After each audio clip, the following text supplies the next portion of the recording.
بجنے ہیں اور سب کے چہروں پہ 12 بج چکے ہیں، چہروں سے پتا چل رہا ہے، لیکن کچھ باتیں عرض کرنی ہیں۔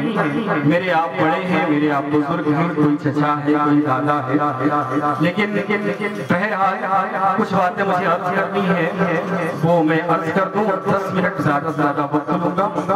میں نے قرآن کریم کی ایک مشہور و معروف آیت کریمہ پڑھی جس میں اللہ رب العزت ارشاد فرماتا ہے قل ان کنتم تحبون اللہ، اے محبوب فرما دو کہ لوگوں اگر تم اللہ سے محبت کرتے ہو، کون ہے ایسا جو اللہ سے محبت نہیں کرتا؟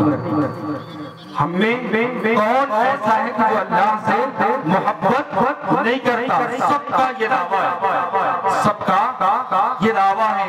قل ان کنتم تحبون اللہ، اے لوگوں اگر اللہ سے محبت کرتے ہو، صرف دعویٰ کرنے سے کام چلنے والا نہیں، ہر دعوے کے لیے دلیل کی ضرورت ہوتی ہے۔ اگر کوئی بندہ دعویٰ کر رہا ہے تو اس کے لیے دلیل کی ضرورت ہوتی ہے، تو اللہ کے رسول فرماتے ہیں قل، اللہ کے رسول صلی اللہ علیہ وسلم نے قرآن کریم میں اللہ رب العزت ارشاد فرمایا کہ اے محبوب فرما دو، اے محبوب آپ کہہ دو کہ اے لوگوں اگر تم اللہ کی محبت کا دعویٰ کرتے ہو تو پھر فاتبعونی، میری اتباع کرو، میری اتباع کرو۔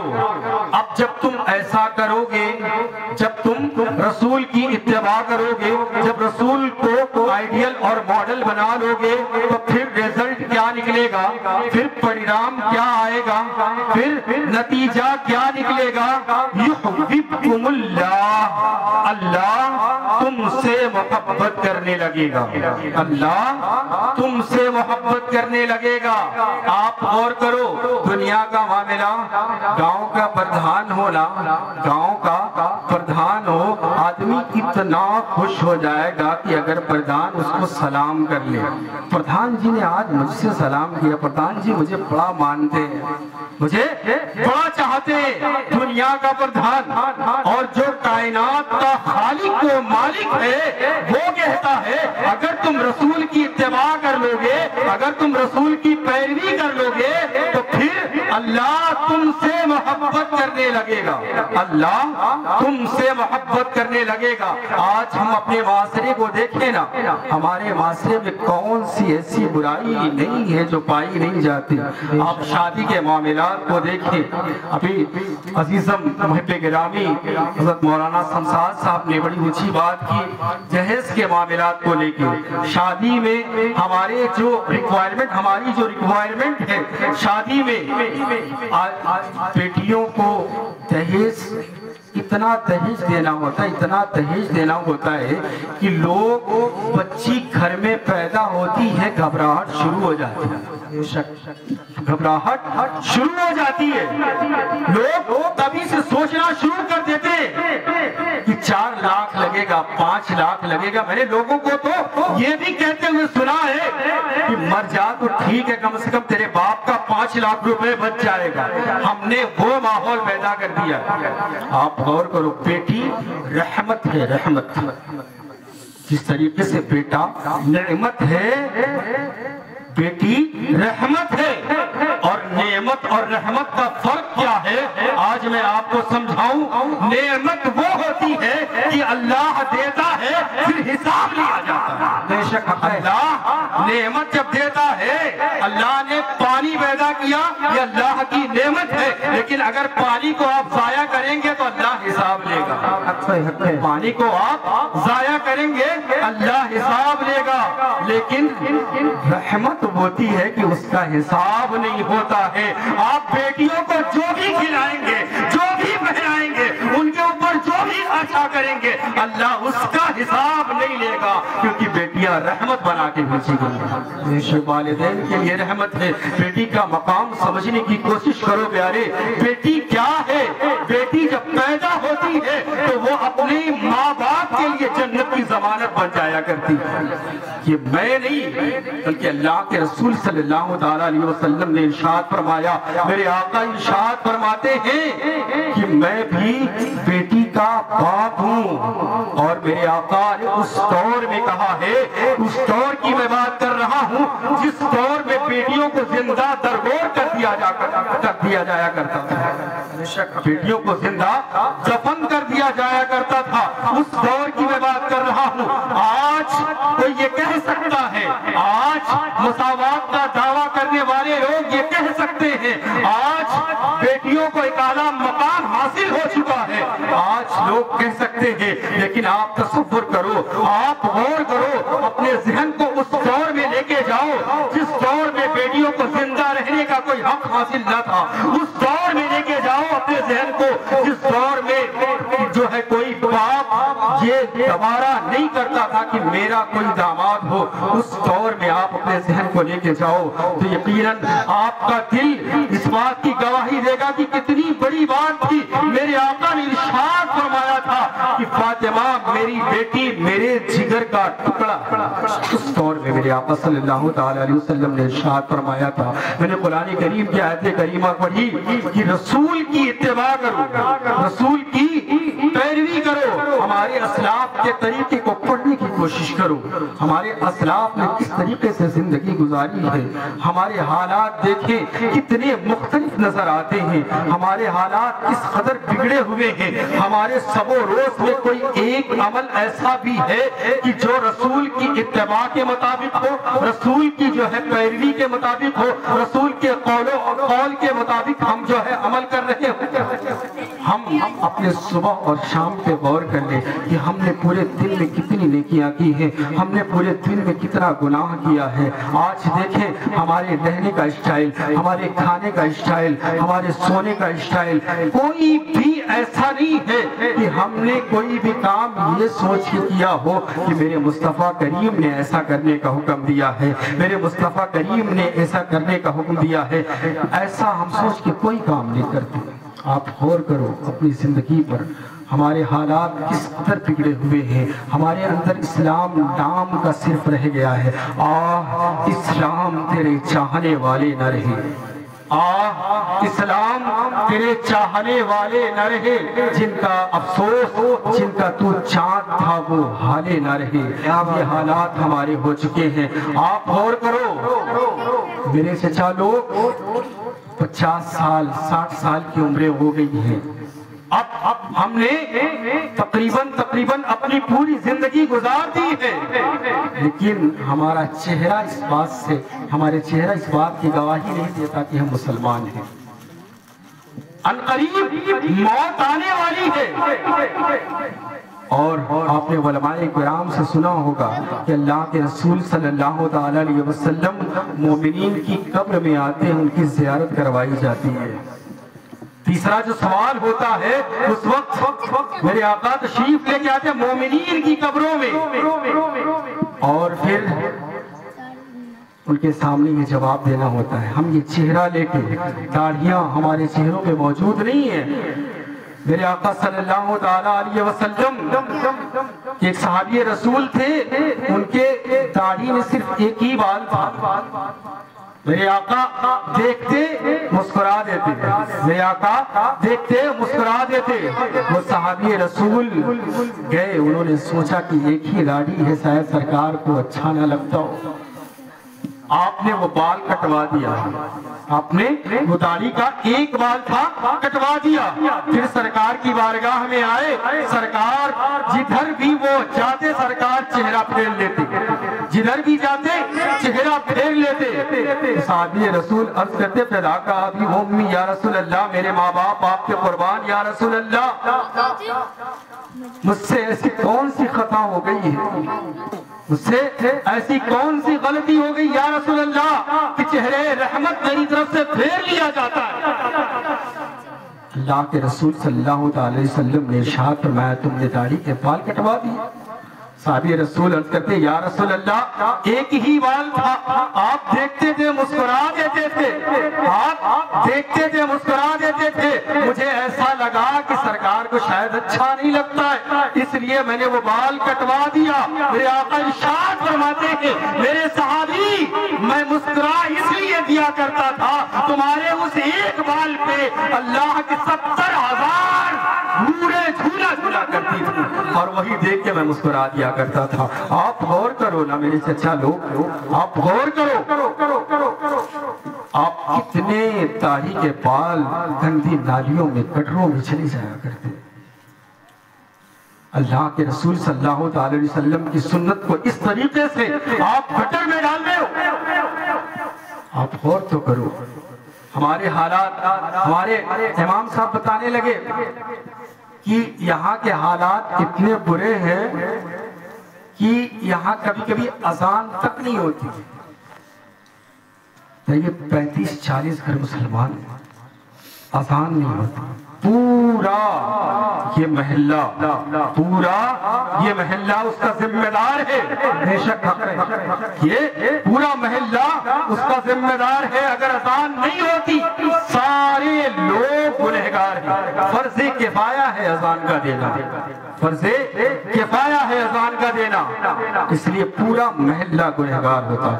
اور یقین جان لو آپ، اگر آپ نے مسجدوں کو آباد نہ کیا تو آپ کبھی آباد نہیں ہو سکتے، آپ کبھی آباد نہیں ہو سکتے، آپ کبھی کامیاب نہیں ہو سکتے، آپ کبھی کامران نہیں ہو سکتے، کیونکہ تمام تر کامیابیاں اللہ رب العزت نے نماز کے اندر رکھی ہیں۔ مؤذن پکارتا ہے نا حی علی الصلاۃ حی علی الفلاح، کامیابی کی طرف آؤ، کامرانی کی طرف آؤ، نماز کی طرف آؤ، کیونکہ کامیابی اسی میں ہے، کامرانی اسی میں۔ ہم در کی ٹھوکریں کھا رہے ہیں کامیابی اور کامرانی ڈھونڈنے کے لیے، اور مؤذن ہمیں 5 وقت پکارتا ہے۔ اگر آپ مسجدیں آپ کی ویران ہیں تو رات کی تاریکیوں میں یہ آپ کے لیے بد دعائیں کرتی ہیں، یا اللہ جس طریقے سے انہوں نے مجھے جو ہے آباد نہیں رکھا ہے، مولا ان کو بھی تو آباد نہ ہونے دینا۔ بد دعائیں کرتی ہیں آپ کے لیے، مسجدیں جن کے لیے بد دعائیں کریں وہ کیسے آباد ہو سکتا ہے؟ اس لیے مسجدوں کو آباد رکھیں، کیونکہ نماز ہی کے اندر کامیابی اور کامرانی ہے۔ قرآن کہتا ہے وَوَيْلٌ لِّلْمُصَلِّينَ الَّذِينَ هُمْ عَنْ صَلَاتِهِمْ سَاهُونَ، ویل ہے ان نمازیوں کے لیے جو اپنی نمازوں کو بھولے بیٹھے ہیں، جو نماز تو پڑھتے ہیں لیکن وقت کے ساتھ نہیں پڑھتے، ان کے لیے ویل ہے۔ اور جو نمازوں کا تارک ہو، جو نماز ہی نہ پڑھتا ہو، اس کا حال کیا ہوگا؟ فَوَيْلٌ لِّلْمُصَلِّينَ الَّذِينَ هُمْ عَنْ صَلَاتِهِمْ سَاهُونَ، ویل ہے ان نمازیوں کے لیے جو اپنی نمازوں کو بھولے بیٹھے ہیں۔ شیخ سعدی کہتے ہیں روز محشر کی جاگ اداس بود، اولی پرشکست نماز بود۔ روز محشر جب لوگوں کی اپنی جانوں میں بنی ہوگی، اس وقت سب سے پہلا جو سوال کیا جائے گا، سب سے پہلے جس چیز کی پوچھ ہوگی وہ نماز کے بارے میں ہوگا۔ میرے آقا صلی اللہ علیہ وسلم کی حدیث کا مضمون ہے، میرے آقا ارشاد فرماتے ہیں جو نماز نہیں پڑھتا ہے، جو نماز نہیں پڑھتا ہے، اس کا حساب و کتاب کل میدان محشر میں فرعون، حامان، صداد اور ابی ابن خلف کے ساتھ کر دیا جائے گا۔ اللہ اکبر، آپ غور کرو، ان کی فہرست میں انہیں کھڑا کر دیا جائے گا۔ ہم میں سے کون سا مسلمان ایسا چاہتا ہے کہ ہمارا حساب و کتاب نمرود لعین کے ساتھ ہو، صداد مردود کے ساتھ ہمارا حساب و کتاب ہو؟ ہماری تو خواہشات یہ ہے، ہماری تو آرزویں یہ ہے کہ ہمارا حساب و کتاب جب ہو تو ہم حافظ ملت کے ساتھ ہو، ہمارا حساب و کتاب جب ہو تو علامہ شبلی السریہ کے ساتھ ہو، ہمارا حساب و کتاب جب کیا جائے تو سیدی اعلیٰ حضرت کے ساتھ کیا جائے، وہ غوث اعظم کے ساتھ کیا جائے، خواجہ معین کے ساتھ کیا جائے، مسعود غازی کے ساتھ کیا جائے، مخدوم سمنا کے ساتھ کیا جائے. ہماری آرزویں تو یہ ہیں. اگر ہماری آرزویں یہ ہیں تو پھر ہمیں کیا کرنا ہوگا؟ رسول کی اتباع کرنی ہوگی، رسول کی اتباع کرنی ہوگی.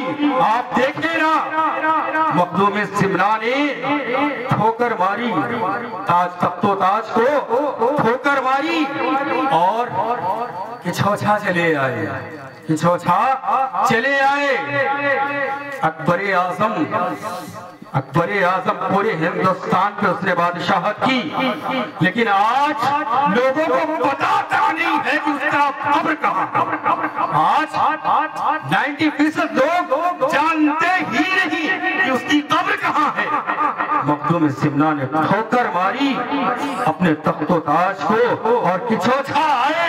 آج ایک عالم ان کے جن سے فیضیاب ہو رہا ہے. بے شک اپنے تو اپنے ہیں، غیر بھی وہاں سے جو ہے بھیک پاتے ہیں. کیوں؟ جانتے ہیں اس لیے کہ رسول کی اتباع کی، رسول کی اتباع کی. اور جب رسول کی اتباع کی تو پھر وہ اللہ کے محبوب ہو گئے.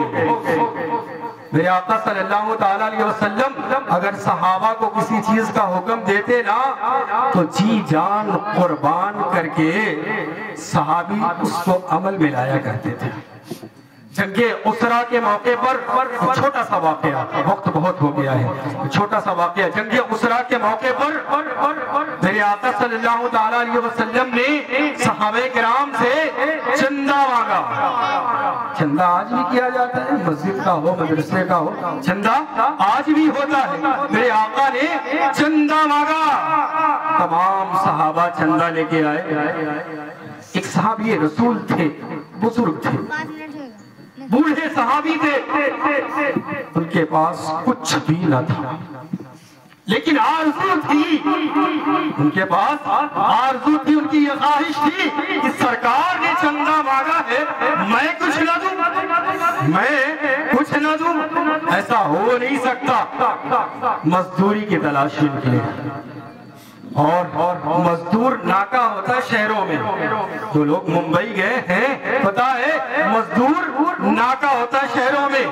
مزدور صبح صبح اس ناکے میں جا کے کھڑے ہو جاتے ہیں اور جس کو مزدور کی ضرورت ہوتی ہے وہاں سے لے کے چلا آتا ہے. یہ صحابی رسول، بزرگ صحابی، بڈھے صحابی، مزدور ناکے میں جا کے صبح صبح کھڑے ہو گئے کہ کوئی اگر مزدور کی ضرورت والا آدمی آئے گا تو پھر میں اس کے ہاں مزدوری کر لوں گا اور جو بھی مجھے اجرت ملے گی وہ سرکار کی بارگاہ میں پیش کر دوں گا. یہ آرزو تھی، یہ طلب تھی، اللہ کے رسول کی بات پر عمل کرنے کی یہ خواہش تھی ان کی. آپ مزدور ناکے پہ کھڑے ہو گئے صبح صبح، لیکن اب تھے تو بڈھے، آپ بزرگ تھے. آیا ایک آدمی، اس نے کہا مجھے مزدور کی تو ضرورت ہے لیکن آپ کر نہیں پائیں گے، آپ کر نہیں پائیں گے. کہا کام کیا ہے؟ کہا کام یہ ہے کہ میرا بیل ایک مر گیا ہے، میرا ایک بیل مر گیا ہے. کھیتی میں 2 بیل لگتے ہیں نا، 2 بیل. اب تو بیلوں کا زمانہ چلا گیا، لیکن اس نے کہا کہ ایک بیل میرا مر گیا ہے، اس کی جگہ کام کرنا ہے. آپ غور کرو، وہ صحابی ہیں. کہا مجھے منظور ہے. وہ بھی جوان نہیں ہے، بڈھے صحابی ہے. کہا مجھے منظور ہے. بیل کی جگہ پہ آپ چلے گئے، ساتھ میں بیل کی جگہ پہ آپ کو جوت دیا گیا. آپ نے وہ کام کیا، محنت کی، مشقت اٹھائی آپ نے، لیکن آپ کی گردن کٹ گئی، آپ کی گردن کٹ گئی، قمیص خراب ہو گئی خون سے. آپ گھر آئے، آپ نے غسل کیا، لباس تبدیل کیا، لباس تبدیل کرنے کے بعد جو مزدوری ملی تھی، جو کچھ کھجوریں آئی تھی، آپ نے اپنے رومال میں اس کو گانٹھ باندھی اور سرکار کی بارگاہ میں لے جا کے پیش کر دیا۔ میرے آقا صلی اللہ تعالی علیہ وسلم جانتے تھے میرے آقا کوئی علم غیب ہے نا، اور کوئی غیب کیا نیہا تم سے نیہا ہو بھلا، جب نہ خدا ہی چھپا تم پہ کروڑوں درود۔ میرے آقا صلی اللہ تعالی علیہ وسلم نے جب دیکھا کھجور لے کے آئے، میرے آقا نے آپ کو گلے سے لگا لیا، اور جب تیز سے دبایا نا تو وہ خون جو نکل رہا تھا، پھر کپڑے خراب ہو گئے۔ میرے آقا نے دیکھا تو تڑپ اٹھے، میرے آقا نے پوچھا تو آپ نے سارا واقعہ بیان کر دیا۔ میرے آقا صلی اللہ علیہ وسلم نے وہ جو مال آیا تھا، جو آپ نے امداد مانگی تھی، جو لوگوں سے چندہ مانگا تھا، وہ جو ہیرے جواہرات اکٹھا ہوئے تھے، وہ جو سونا چاندی کا ڈھیر لگا تھا، اس پہ ان کھجوروں کو پھیلا دیا، اور میرے آقا نے ارشاد فرمایا کہ تمام لوگوں کو جتنا حصہ ملا ہے چندہ دینے سے، وہ اکیلا حصہ صحابی رسول کو ملا ہے۔ تمام لوگوں کا ثواب ان ایک صحابی کے برابر ہے، تو اللہ رب العزت دل دیکھتا ہے نا۔ عمل، ہمارے عمل سے زیادہ بہتر ہماری نیت ہے۔ نیت و اخلاص کے ساتھ، نیت و اخلاص کے ساتھ کوئی کام کرے۔ آپ کے پاس اگر 1000 نہیں ہے نا تو 500 دیں، 500 نہیں ہے، 100 ہے، 200 ہے، 10 ہے، 20 ہے، 5 ہے، چندے میں مسجدوں میں اپنے ڈالیں۔ مسجدوں کی وہی حالت جو 15 سال پہلے تھی یہاں، آج بھی وہی حالت ہے، کچھ بھی تبدیلی نہیں ہوئی، واللہ کچھ بھی تبدیلی نہیں ہوئی۔ میں سوچتا ہوں کرتے کیا ہے لوگ، کرتے کیا ہے؟ مسجدوں میں کوئی تغیر و تبدل ہے کیوں نہیں؟ پروگریس ہو کیوں نہیں رہا ہے؟ تو پتا چلا کہ کوئی جمعے میں 2 روپیہ ڈالتا ہے، کوئی 1 روپیہ ڈالتا ہے۔ جمعے میں کیا کرتا ہے؟ کوئی 2 روپیہ ڈالتا ہے، کوئی 1 روپیہ ڈالتا ہے۔ حالات یہ 2 روپیہ اپنے بچے کو دو، قطعی وہ نہیں لے گا، وہ کہتا ہے کہ 2 روپیہ کو تو ملتا ہی نہیں کچھ۔ کہتے لوگ کہتے، سب کہتے ہیں مہنگائی بڑی ہے، مہنگائی بڑی ہے۔